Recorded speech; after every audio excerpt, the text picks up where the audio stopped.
اسلام نے عورت کو جو ایک ماں، بہن، بیٹی اور بیوی کا سٹیٹس دیا ہے، یقینی طور پر اس پہ جتنا بھی عورت فخر کرے اتنا ہی تھوڑا ہے۔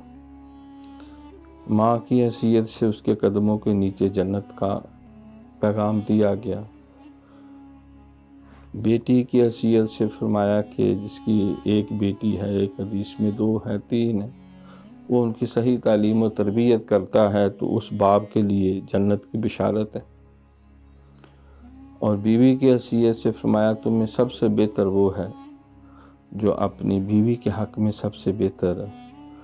جیسا خود کھاتے ہو اس سے بہتر انہیں کھلاؤ، جیسا خود پہنتے اس سے بہتر انہیں پہناؤ، اور ان کی ضروریات کا پورا خیال کرو، ان کے حقوق کے بارے میں اللہ سے ڈرو۔ یہ خطبہ حجۃ الوداع کے موقع پہ بھی، اور آپ علیہ السلام جب اس دنیا سے ظاہری طور پہ پردہ فرما رہے تھے تو اس وقت بھی یہ تاکید تھی۔